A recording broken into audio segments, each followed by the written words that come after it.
Oke. Assalamualaikum warahmatullahi wabarakatuh. Alhamdulillahirabbil alamin. Alhamdulillahillazi hadana li hadza wa ma kunna linahtadiya laula an hadanallah. Asyhadu an la ilaha illallah wahdahu la syarikalah wa asyhadu anna Muhammadan abduhu wa rasuluh. Allahumma sholli ala Muhammad wa ala ali Muhammad amma ba'. Faqala ta'ala fil Qur'anil Karim, a'udzu billahi minasyaitonir rajim. Innal ladzina qalu rabbunallah tsumma istaqamu fala khaufun 'alaihim wa lahum yahzanun. Wa qala ta'ala aidan in hiya illa hayatud dunya namutu wa nahya wa ma nahnu bimab'utsin. Berkata orang-orang ini ya, Bapak Ibu rahimakumullah ya, orang-orang yang menolak tentang adanya hari kebangkitan. Ya, sesungguhnya katanya bahwasanya kehidupan itu tidak lain hanyalah kehidupan kita di dunia saja. Ya, kita ini mati dan kita hidup dan sekali-sekali tidak akan dibangkitkan lagi. Wa qala Rasulullah sallallahu alaihi wasallam, Allahumma inni a'udzubika min azabil qabri wa min azabin nar wa min fitnati mahya wal mamati wa min fitnati masihid dajjal. Ya, Rasulullah itu berdoa ya. Doa Rasulullah itu adalah berlindung terhadap fitnah ya, terhadap fitnah di dunia, lalu fitnah di kehidupan akhirat nantinya. Ya, nah inilah yang akan kita bahas pada pagi hari ini, insya Allah ya, tentang alam barzah, Bapak Ibu rahimakumullah ya. Jadi tentang alam barzah ya. Jadi Rasulullah itu ya ada berbicara tentang azab kubur ya. Nah sebelum itu saya bercerita dulu ya. Berapa lama ya? Berapa lama? Udah lama lah. Awal-awal di Padang. Oke, biar saya ini kan di pin ya, biar pinnya ke sini. Spotlight for everyone. Oke. Awal-awal saya di Padang, Bapak Ibu rahimakumullah. Lalu ketika orang tua saya mulai tua ya, jadi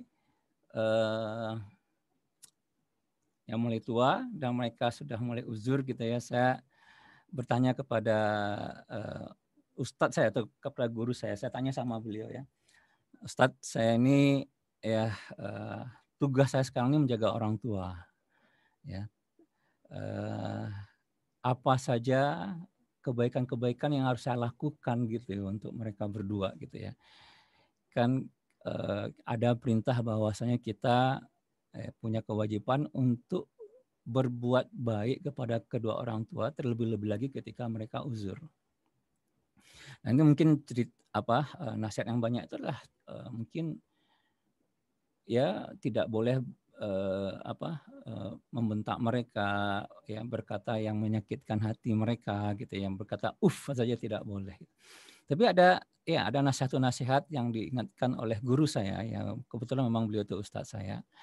Kata beliau itu adalah ingatkan mereka kepada akhirat, Pak. Ya, ingatkan mereka kepada akhirat. Nah, itulah ya mulainya saya belajar tentang apa sih kehidupan akhirat gitu. Ya. Nah, dari sana kita akan paham Bapak Ibu rahimakumullah ya. Ya, dari mempelajari itu gitu ya. Karena kita mau ke sana. Ya. Ketika itu orang tua saya mau ke sana istilahnya. Tentu mereka harus tahu kehidupan akhirat itu bagaimana gitu. Kita mau pergi ke satu tempat tapi kita tidak tahu tempatnya bagaimana. Nah ini ya ketika itu saya pelajari, lalu saya kasih ingat kepada mereka gitu ya. Nah sekarang ini kita yang akan ke sana insya Allah. Dan bahkan sebenarnya dari awal kehidupan tentang akhirat ini wajib kita pahami gitu dari awal-awal kita hidup gitu, tentang akhirat ini. Ada satu hal yang saya rasakan gitu, yang sangat berat rasanya gitu. Ya, ketika mempelajari kehidupan akhirat, ketika membaca ayat-ayat tentang kehidupan akhirat, bahwasanya kehidupan kita ini, ya, kalau bahasa orang Payakumbuh ini, we take our life for granted ya. ya, bahasa orang Inggris ya, bahasa orang Amerikanya, tempatnya Pak Pras. Ya, kita ini take all life for granted itu maksudnya apa? Kita menganggap kehidupan ini punya kita. Sementara kalau kita pahami apa yang terjadi di akhirat nanti, kita akan dimintai pertanggungjawaban gitu, akan ditanya. Dalam arti kata bahwasanya kehidupan ini bukan hak kita ya. Ya, bukan hak kita sama sekali gitu maksudnya ya. Allah memberikan kepada kita tapi dengan pertanggungjawaban gitu. Nah, kenapa itu berat buat saya pribadi gitu. Selama ini selama ini nggak tahu gitu. Sama kayak gini nih, dikasih uang sama sama perusahaan misalnya, sama tempat kita bekerja, tiba-tiba besok hari ini dikasih tahu, Pak, besok ada pertanggungjawaban uang. Sementara saya tidak pernah mencatat ya. Uangnya dikemanakan saja. Nah, itu yang terjadi kepada kebanyakan kita orang Islam ya. Bahwasanya kita tidak tahu bahwasanya kehidupan ini datang dari Allah gitu. Ya, pintarnya kita ya, dimudahkannya kita segala macam. Keadaan kita ini yang beragam-agam ini Allah yang memberikan ya. Dan itu ada pertanggungjawabannya, Mbak. Nah, Bapak Ibu rahimakumullah, nah itu cerita singkat ya tentang kenapa saya belajar tentang akhirat gitu ya.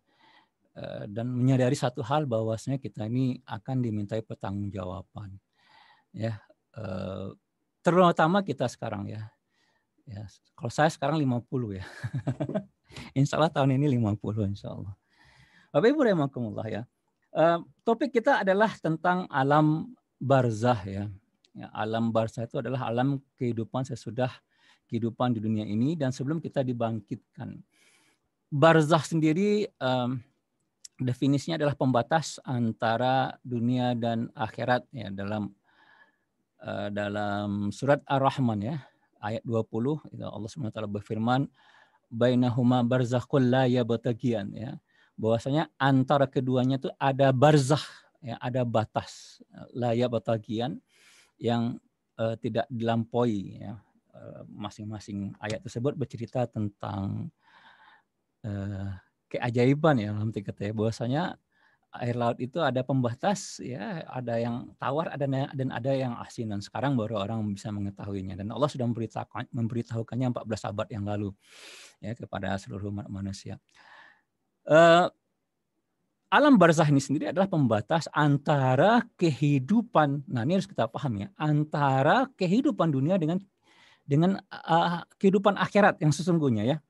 Jadi ada kehidupan akhirat, hari berbangkit ya, kehidupan akhirat. Dalam kata bahwasanya ada alam kubur lah istilahnya. Ya, waktu sebelum hari kiamat ya, sebelum manusia dibangkitkan. Nah, Allahumma sholli ala Muhammad. Kalau kita berbicara pembatas, nah ya, jadi kalau setelah kita pelajari, nanti kita akan kita pelajari, kalau kita pahami alam barzakh ini, kalau boleh saya katakan itu gimana ya? Jadi bisa menjadi sebuah mimpi, bisa tidak Bapak Ibu rahimakumullah. Nanti kita akan pahami. Jadi bisa menjadi sebuah mimpi ya. Secara kesimpulannya saya kasih tahu dari awalnya, bagi orang beriman itu seperti mimpi, maksudnya dikasih tidur mereka. Bagi orang yang beriman dan beramal saleh, tapi tidak ya. Tidak bagi orang-orang yang tidak beriman kepada Allah, tidak kepada orang-orang yang kufur kepada Allah Subhanahu wa taala. Ya, kalau kita pahami ya, dimensinya itu berbeda ya. Kalau saya menyatakannya itu lebih kepada siksanya itu adalah siksa yang berat lah ya, siksanya itu secara psikologis gitu. Kalau boleh dikatakan seperti itu, walaupun ya dirasakannya secara fisik ya. Nah, ini sesuatu yang sebenarnya buat kita itu ya tidak ya bisa memahaminya gitu. Contohnya sebagai contoh, misalnya kalau Bapak Ibu mimpi jelek ya, mimpi buruk gitu kan. Nah, kalau mimpi buruk ya itu terasa ya, walaupun tidak merasakan secara fisik gitu, tapi itulah namanya mimpi ya. Nah, boleh dikatakan bahwasanya alam barzah itu bisa seperti itu gitu, bisa juga tidak. Bisa benar-benar fisik dirasakan ya, karena untuk memahaminya itu kita harus memahami banyak hadis dan ayat. Nah, ini harus kita pahami. Nah, ya, ada satu hal yang dipahami ya, bahwasanya apa? Banyak orang yang tidak percaya dengan alam barzakh, apalagi kalau hadis-hadis Rasulullah itu bercerita tentang siksa kubur. Ya, ya. Jadi logikanya itu ya mati, ya dikubur bersatu dengan tanah, hancur, ya, ya. Apa mungkin gitu disiksa dalam kubur gitu ya. Bahkan ada yang naruh misalnya recorder atau apa dalam kubur misalnya. Ya tidak mereka lihat seperti itu. Tidak mereka dengar. Ya. Ya, mohon maaf. Nah, tidak mereka dengar. Nah, seperti yang saya bilang tadi bahwasanya dimensi alam kubur tersebut ya sesuatu yang berbeda. Ya, sesuatu yang berbeda ya tidak sama dengan dimensi dunia ya. Dan kita harus memahami itu ya, keterbatasan manusia, indera manusia itu sangat terbatas sekali.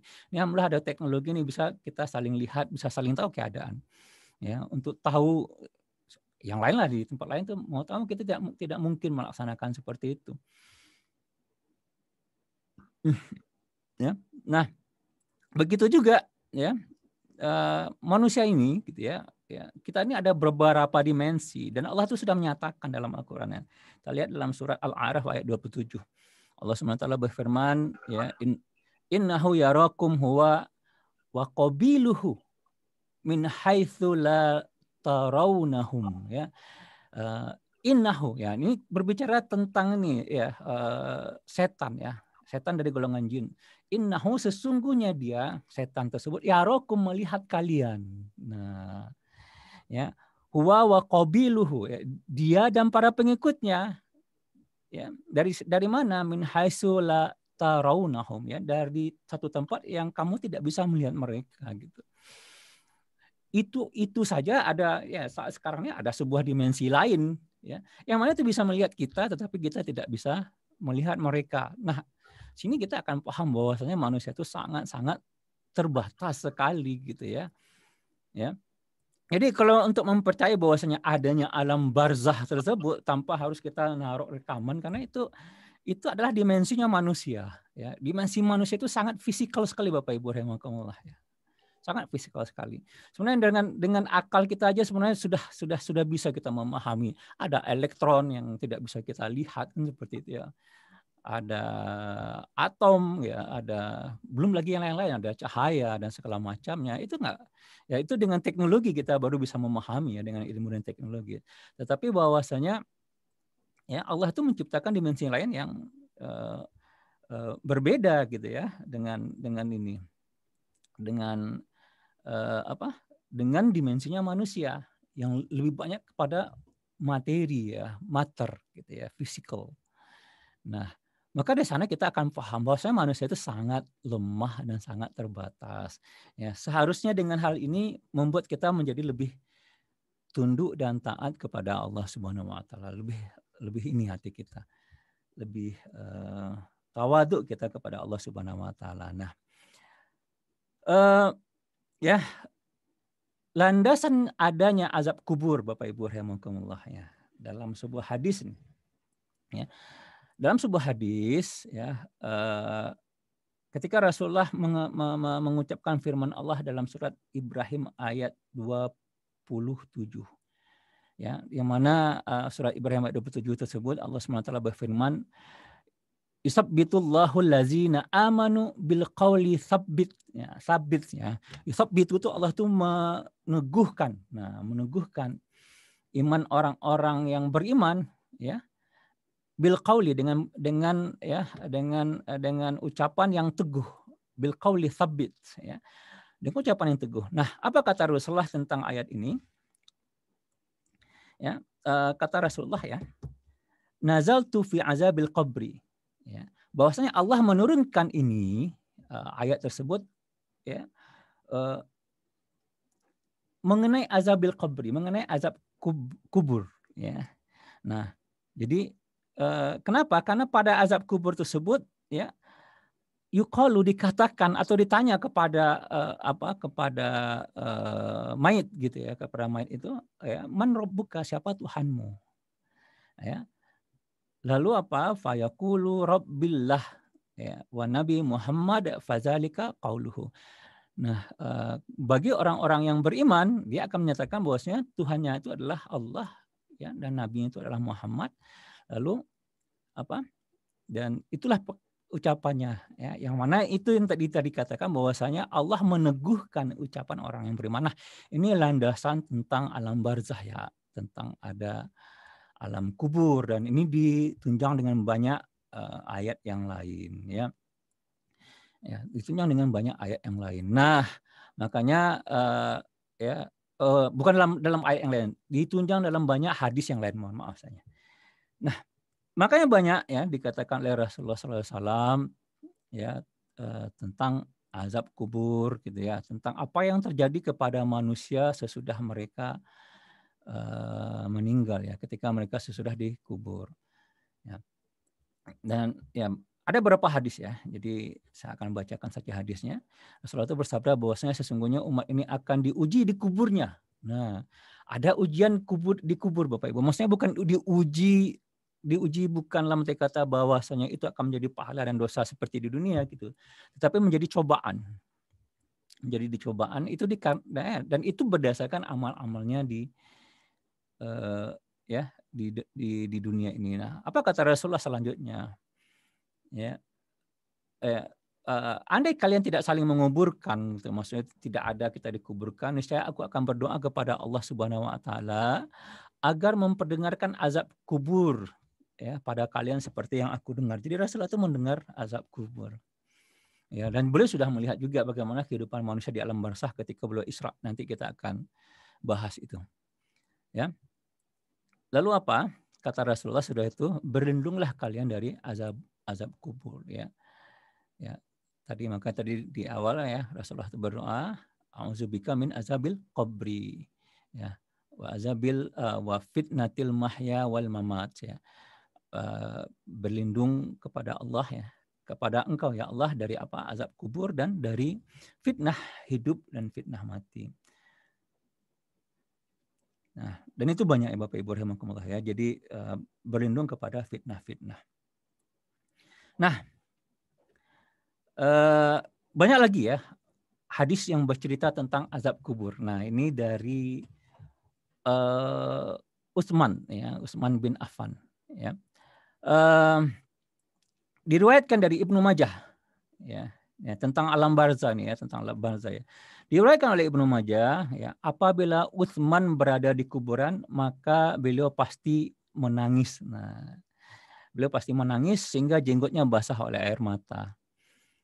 Lalu seseorang bertanya kepada Utsman, "Wahai Utsman, kenapa saat engkau mengingat surga dan neraka engkau tidak menangis, tapi saat ya berada di kuburan engkau menangis?" Lalu Utsman menjawab, Rasulullah berkata, ya, Rasulullah berkata, kubur merupakan tempat persinggahan awal menuju akhirat.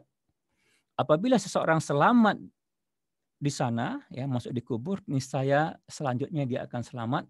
Tetapi apabila dia tidak selamat, ya di kuburnya, niscaya selanjutnya dia akan lebih menderita. Nah, akan lebih menderita Bapak Ibu rahimakumullah. Nah, maka dalam hadis yang lain Rasulullah itu menyatakan kayak gini ya. Ya, sesungguhnya tempat yang paling menakutkan itu maksudnya selain neraka ya, bagi manusia keseluruhan itu adalah kubur. Karena dia dimasukkan ke dalam kubur. Nah, jadi Bapak Ibu rahimakumullah ya, kesimpulan pertama yang bisa kita ambil ya, yang harus kita imani secara nakli ya. Karena tidak bisa kita indra secara langsung.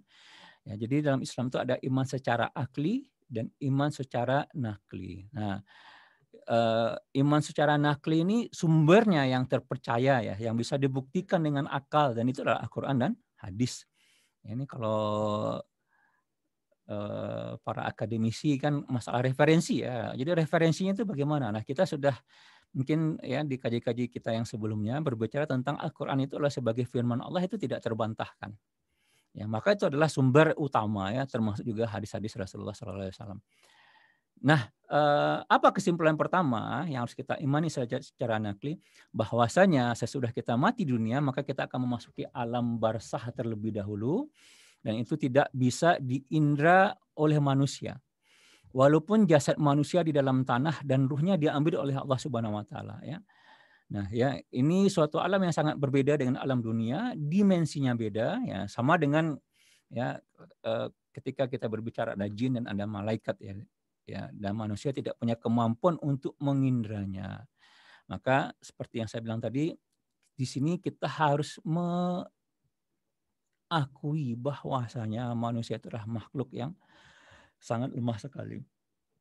Nah, sekarang pertanyaannya, ya, bagaimana nasib mayat yang meninggal di alam kubur? Nah, ini ada beberapa hadis. Jadi tadi saya nyatakan bahwasanya ini secara nakli, ya, maka kita harus melihat sumber-sumbernya. Ada beberapa hadis yang berbicara tentang apa yang terjadi setelah manusia dikubur, ya, atau di alam kubur. Ya, ada beberapa hadis, ya, ditanya oleh malaikat, ya, atau didatangi oleh dua malaikat. Jadi malaikat itu mendatangi secara bergantian. Kalau kita lihat hadis-hadisnya, kalau kita kalau kita belajar masalah istinbat, ya, istinbat dalil, ya, itu hadis itu bisa digabung segala macam sehingga kesimpulannya itu kayak gitu. Jadi tidak hanya seorang malaikat saja, tetapi bisa dua malaikat, ya. Nah, apa yang terjadi, ya? Yang terjadi itu dalam ini hadis riwayat Muslim, ya. Ditanya, ya, man rabbuka, ya, man dinuka, ya, siapakah Tuhanmu, apakah agamamu, ya, di mana, siapakah nabimu, ya. Kemudian di mana kiblatmu, dan ini mungkin kita sudah ini, ya, sudah sering mendengar gitu, ya. Nah, apabila kita tidak bisa menjawab, maka kita akan diperlakukan dengan kasar oleh para malaikat tadi, ya. Tetapi kalau kita bisa menjawab, ya, maka kita akan diberi taufik oleh Allah, ya. Lalu apa akan dilapangkan kuburnya, ya. Nah, ya, dan orang-orang yang dilapangkan kuburnya, ya, lalu amalnya akan datang kepadanya, ya, dalam suatu bentuk. Nah, ini sesuatu yang baru nih. Jadi amal masing-masing manusia itu akan datang kepadanya dalam satu bentuk, Bapak Ibu rahimakumullah, ya. Nah, kalau orang tersebut amalnya baik, ya, maka datanglah kepadanya amalnya dalam bentuk orang yang paling dicintainya, yang membuatnya senang dan berbincang-bincang dengannya. Ya, lalu apa? Dan orang yang mempunyai keimanan gitu, ya, dia akan selalu bertanya itu kepada orang atau amalnya itu, ya, ya, bertanya, ya, kapan datangnya hari kiamat, ya. Kenapa? Karena memang belum mendatangkan, ya, di kubur tersebut belum ada lagi kenikmatan sebagaimana dijanjikan oleh Allah Subhanahu wa taala, ya. Kenapa gitu, ya? Kenapa dia bertanya tentang kapan datangnya hari kiamat, ya? Karena tidak ada yang lebih aku sukai kecuali datangnya kiamat. Nah, nanti kita akan lihat tuh cerita-cerita orang yang amalnya buruk itu malah berdoa kepada Allah agar tidak didatangkan hari kiamat. Ya, siksaan di alam barzakh saja sudah cukup bagi mereka. Nauzubillah. Wassalamualaikum min dzalik, ya. Nah, Bapak Ibu rahimakumullah, ya. Ini akan saya bacakan, ya, hadis-hadis, ya. Kalau kita berbicara alam barzakh, sesuatu yang kita tidak boleh menakwilkannya gitu, ya. Jadi saya sendiri tidak bisa menakwilkannya karena harus berdasarkan hadis lagi yang lain, ya. Nah, di sini dikatakan, ya, yang masuk pertama kali itu adalah ada kedatangan malaikat ruman, ya. Ya, ya, jadi kayak gini nih, ya, amalnya, ya, amal seorang mukmin itu akan datang setelah kedatangan malaikat ruman. Ini malaikat ruman ini nanti yang menyuruh kita untuk mencatat seluruh amal-amal kita di dunia. Ya. Nah, lalu amal kita itu datang kepada kita, ya, lalu bertanya, apakah Anda mengenalku? Dia bertanya, siapakah Anda yang telah dia anugerahkan Allah bagiku? Dia menjawab, aku adalah amal solehmu. Aku adalah amal solehmu. Oleh karena itu kamu jangan sedih dan jangan takut, karena sebentar lagi akan datang kepada kepadamu malaikat mungkar dan nangkir yang menanyaimu. Kamu jangan bingung. Ya. Lalu ya amal tersebut mengajarkan jawabannya kepada mukmin tersebut. Kemudian datang malaikat mungkar dan nangkir, ya. Ya, malaikat mungkar dan nangkir itu akan membentak manusia. Nah, ya. Akan membentak manusia maupun dia beriman ataupun tidak, ya. Nah, itu ujiannya bagi semua manusia. Dia akan membentak manusia dan akan menakutkan hati manusia kalau kita pahami dari hadis-hadis, ya. Maupun beriman atau tidak. Nah, itu ujiannya. Jadi malaikat mungkar dan nangkir itu tidak akan berlaku ramah dia, ya. Ya, jadi dia akan bersikap ganas terlebih dahulu. Ya, istilahnya seperti itu. Ya. Nah, ditanya tadi man rabbuka, ya, siapa Tuhanmu, siapa nabimu dan seterusnya, ya.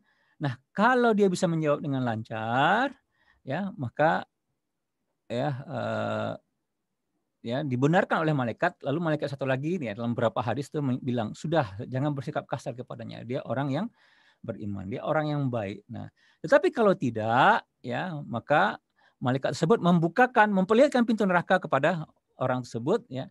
Sementara pada orang beriman diperlihatkan pintu surga. Ya. Nah, seperti itu, ya. Ya, pintu surga. Nah, ya.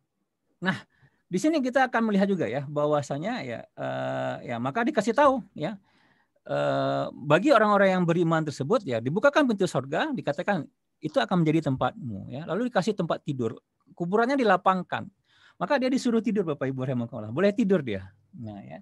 Sementara bagi orang-orang, nah tadi makanya ada Rasulullah menyatakan, ya, berlindung kepada azab kubur. Nah, nanti kita akan pahami azab kubur itu, ya, itu akan mengenai, ya, tidak hanya orang-orang kafir saja, juga kepada orang-orang beriman. Kalau mereka ada kesalahan yang menyebabkan adanya azab kubur, nanti kita akan ini karena ini harus kita pahami, ya. Ya, nah ini kita akan pahami. Nah, maka kesimpulannya, ya, kesimpulannya adalah bahwasanya, ya, yang kedua nih, bahwasanya di alam barzah itu diperlihatkan tempat manusia itu di akhirat nanti. Bagi yang beriman dan beramal soleh, ya, dia itu akan dikasih tempat tidur, dilapangkan kuburnya, dan amalnya akan datang kepadanya dalam bentuk rupa yang sangat bagus. Ya. Sementara bagi mereka yang tidak, nah itu ada dua, ya. Yang pertama itu, ya, disiksa mereka, ada azab bagi mereka, maka ada azabil qabri, ya. Kemudian amal mereka akan datang kepada mereka dalam berbagai macam bentuk. Nah, ini akan kita bahas, Bapak Ibu rahimakumullah. Nah, sebelum tersebut, ya, tadi saya sudah menyatakan bahwasanya akan ada malaikat yang datang, ya, malaikat ruman, ya, tadi saya sudah bilang malaikat ruman yang menuliskan, ya, yang menyuruh kita untuk menuliskan amal-amal kita, ya. Ya, jadi yang pertama kali itu adalah malaikat ruman datang sebelum datang malaikat mungkar dan nangkir, ya. Dituliskan amal-amal kita, maka nanti amal tersebut kita tuliskan lalu digantungkan di leher kita, ya. Dan inilah yang sebagaimana yang difirmankan oleh Allah dalam surat Al-Isra. Nah, silakan nanti dilihat Al-Isra ayat 13, ya. Allah SWT itu berfirman, ya. Wa kullu insanin, ya. Ya, dan setiap manusia itu, ya, alzamnahu ta'irahu fi unuqihi. Ya. Kami telah tetapkan amal perbuatannya sebagaimana tetapnya kalau pada lehernya. Jadi nanti di alam barzah itu ditetapkan di amal kita tuh kita tulis tetapkan di leher kita gitu.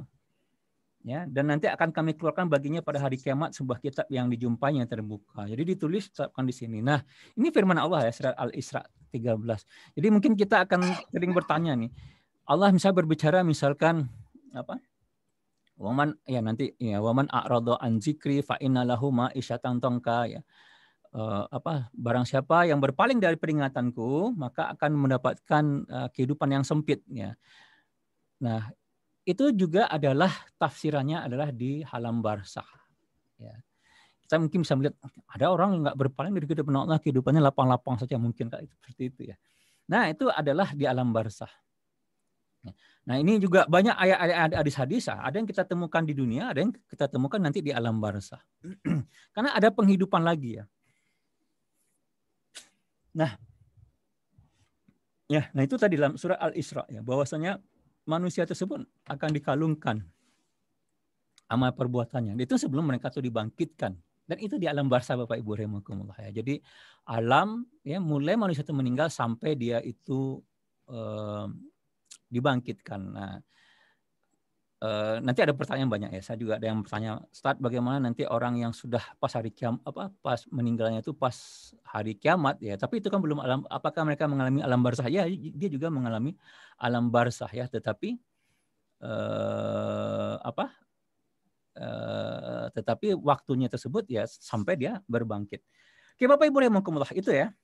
Jadi bahwasanya nanti akan ini. Nah, tadi saya bilangkan bahwasanya ya ketika Rasulullah firman Allah tadi ya dalam surat Taha ayat 124. Waman a'rada an zikri ya fa inna lahu ma'isyatan dhanka ya barang siapa yang berpaling dari peringatanku, kata Allah ya, berpaling dari peringatanku, fa inna lahu ma'isyatan dhanka, maka akan kami kasih dia penghidupan yang sempit, wa nahsyuruhu yaumal qiyamati a'ma, dan pada hari kiamat nanti akan kami kumpulkan mereka dalam keadaan buta. Nah, ayatnya itu luar biasa. Nah, ketika ya dalam sebuah hadis ya dari Abu Hurairah, Rasulullah membacakan ayat ini, lalu Rasulullah bersabda, tahukah kalian siapa yang mendapatkan kehidupan yang sempit? Nah, maka Rasulullah ya para sahabat menjawab, Allah dan Rasulnya yang lebih mengetahui ya. Wallahu wa rasuluhu a'lamu ya. Allah dan Rasulnya yang lebih mengetahui. Nah, kata Rasulullah ya, ini adalah azab bagi orang kafir ketika di kuburnya. Nah, azab bagi orang kafir. Ada kehidupan yang sempit. Ya, ada kehidupan yang sempit. Nah, Bapak Ibu rahimakumullah ya.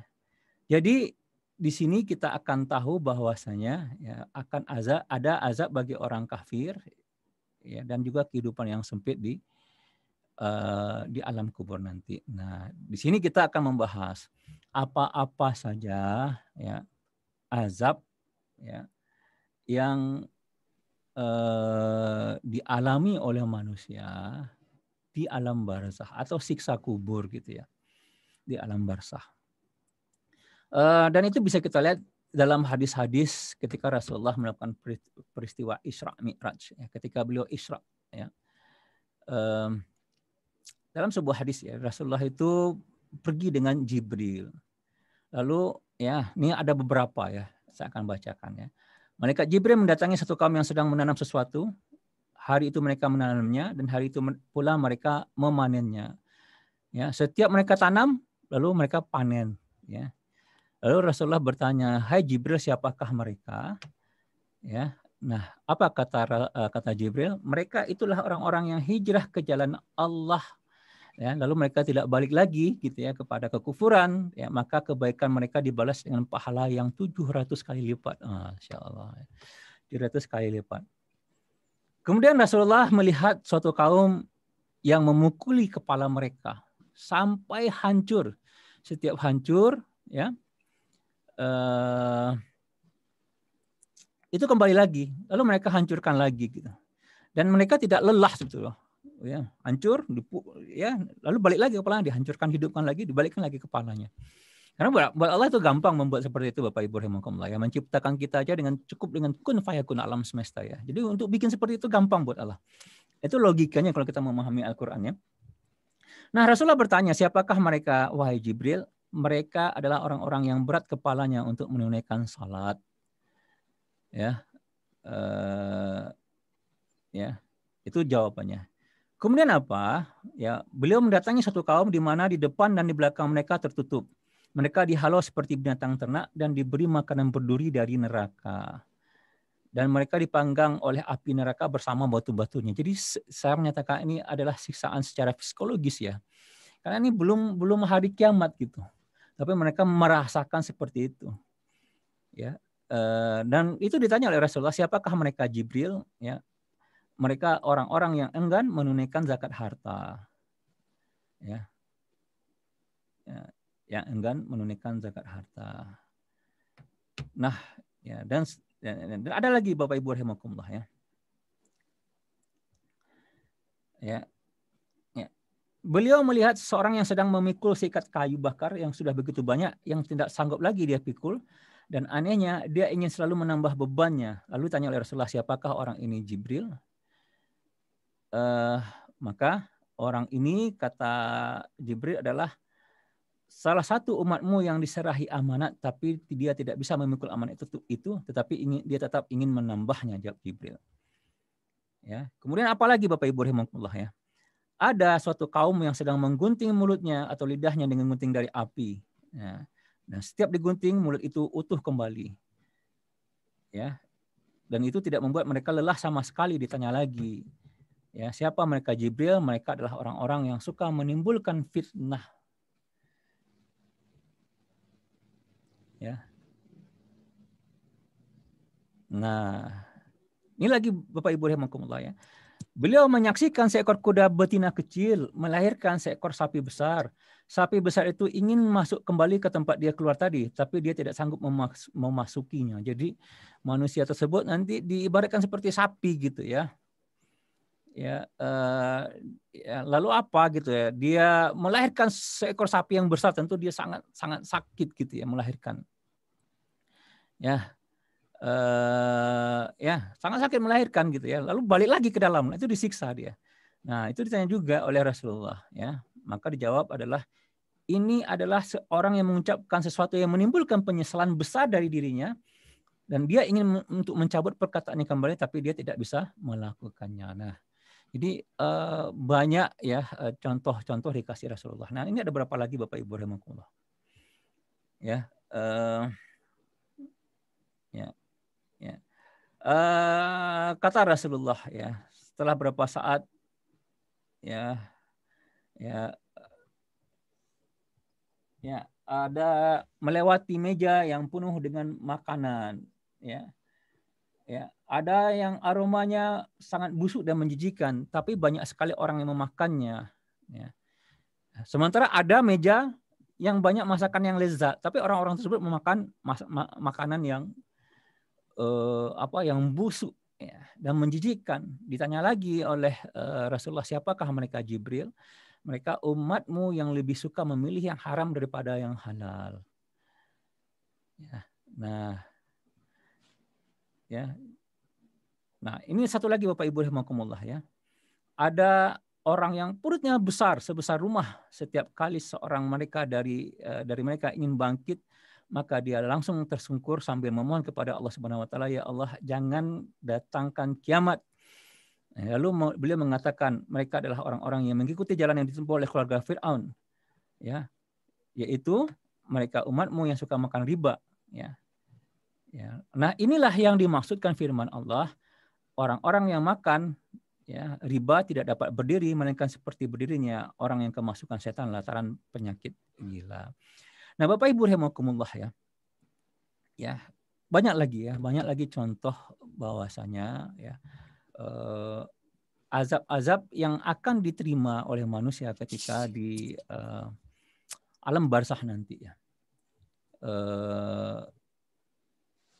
Yaitu, ya, ada ya, orang yang memakan harta anak yatim dan seterusnya, gitu. Ya. Nah, ada satu hal yang paling penting, ya. Itu dari yang dikatakan oleh Rasulullah SAW. Ada beberapa hal juga yang harus kita ingatkan di sini, bahwasanya azab kubur juga dapat bagi orang beriman, dan itu biasanya dikarenakan, kata Rasulullah, ya, dikarenakan dia tidak tidak bersih dia dalam buang air kecil, ya. Tidak bersih-bersih, dia tidak menyiram kencingnya, istilahnya seperti itu, dan tidak membersihkannya. Ya. Nah, ini dalam beberapa hadis juga, ya. Banyak, ya, dalam beberapa hadis, ya, Rasulullah menyatakan ketika beliau melewati azab kubur, melewati kuburan, lalu menyatakan bahwasanya kedua kedua kuburan tersebut lagi disiksa. Ya. Kenapa disiksa ya Rasulullah? Dikarenakan mereka itu gibah dan tidak membersihkan kencing. Nah, Bapak Ibu rahimakumullah ya. Ya.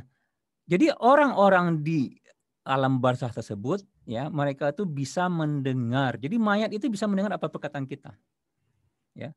Dan ini berdasarkan sebuah hadis ya, Rasulullah itu ketika diperlihatkan kepala lokasi perkuburan, Rasulullah menyapanya. Ya. Rasulullah menyapa mereka, "Hai fulan bin fulan, bukankah sudah kalian lihat bahwa janji Allah dan Rasulnya itu benar?" Ya. Ya, lalu Umar bertanya, "Ya wahai Rasulullah, bagaimana engkau berbicara kepada tubuh-tubuh yang tidak ada ruhnya?" Nah, kata Rasulullah, "Mereka lebih mendengar perkataan daripada engkau, tetapi mereka tidak mampu menjawab." Ya, Masya Allah ya. Nah, jadi Bapak Ibu rahimakumullah, mayat-mayat tersebut mendengar ucapan kita ya. Dan itu juga insya Allah ya, mereka itu kalau kita lewat kuburannya ya, kalau kita menyampaikan salam itu mereka mendengarkan salam kita. Ya, karena di sana channelnya di kuburan tersebut. Nah, mungkin itu saja, sudah sampai 6.50 ya. Mungkin kita bisa elaborasi di pertanyaan nanti di jawaban-jawaban ya. Apakah nanti ada amal, bisa kita mengirim amal soleh bagi mereka atau tidak dan seterusnya gitu ya. Ya, mungkin bisa ditanyakan. Demikian saja. Wabillahi taufiq wal hidayah. Assalamualaikum warahmatullahi wabarakatuh.